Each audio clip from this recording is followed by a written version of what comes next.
So I recorded this entire thing and I was over with it. Then I found out that this mic actually that wasn't recording. So what we're gonna do, we're gonna pretend that I didn't record anything, and I'm gonna pretend that I actually do it for the first time. But you guys just cut me some slack, cause it wouldn't sound organic.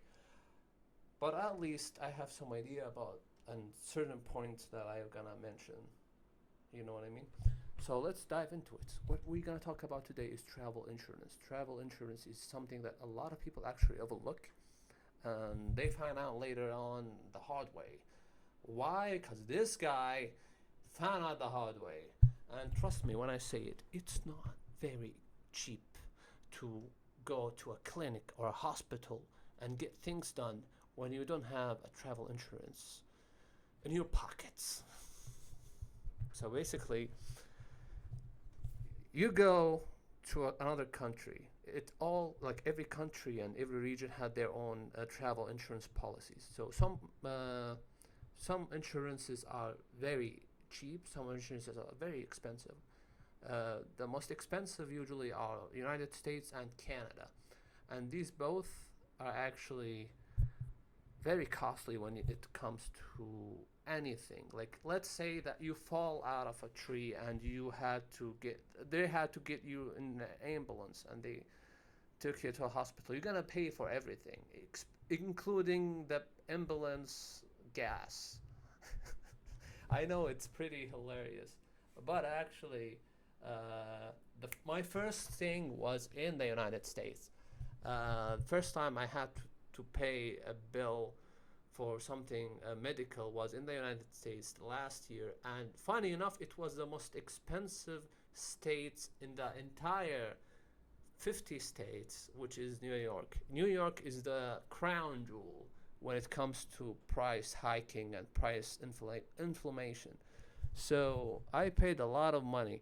I paid $200, just dollars, just so you can a doctor give me a prescription, so I could go to the pharmacy and get myself a painkiller or something to for my throat because I got a fever and my throat was so sore that I couldn't even breathe. So usually when it happens, like those kind of stuff, when it happens at the last day, you just could like manage yourself and like until you get back home and you weigh and all that kind of good stuff. But when it happens like when you just arrived there, you just landed there, usually it's pretty tough because it's like your whole trip is ruined. You have to do something about it. And in my case, I paid total of $400 just so I could get something that will relieve my throat and get my fever done, basically. Uh, my second time happened in South Korea. My th- uh, my tooth got so fucked up when I just landed there. The canal and the nerve went like crazy and it went from berserk. So I had to like go and get it done. I removed the entire nerve from the canal in a very small clinic for $700. It's hilarious because you know why? An entire month costs you only $30 if you paid for your travel insurance, for your travel health insurance. So basically, you don't pay that. You're gonna pay 10 times or maybe 100 times more than that. So please don't gamble. Learn from this guy who actually messed up and get your travel insurance done. It's very, very important, and you're gonna regret it one day. Maybe you get lucky once, twice, 30 times, like I did, and then you're gonna find out the hard way. And other thing, which is very as much as important as this one, which is actually a car travel insurance. Car travel insurance is very, very important. Why? Because usually they take a deposit from your Visa card or your MasterCard, then they give you that back 2 weeks afterwards. So usually they take like around $2,000 from your Visa card. And when something goes wrong, the car, they usually take that money and give you the rest back. So sometimes you don't even have to fuck up. So you could, like, they charge you for things. Like for example, a country like Iceland, usually you'll have to use a car.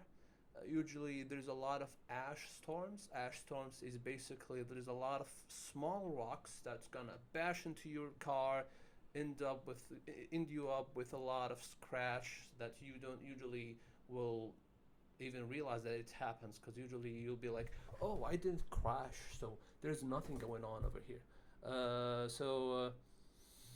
Get your travel insurance, like full travel insurance, including ash storms and everything. Because usually, if you don't pay for that, you're gonna pay a lot, even more than that, if something goes wrong. Some of actually car rentals companies are actually very sneaky, so they will actually like give you something that you actually didn't do. So make sure to film the car 360. So if something goes wrong, here's a proof. My car actually is was in this condition when all that happened. Look how cool it is. There's a reflections. So basically, stay safe. Get your travel insurance. Get your health travel insurance. Get your rental car travel insurance, and save yourself a lot of trouble and a lot of headache. Stay safe. Have a good day. Cheers.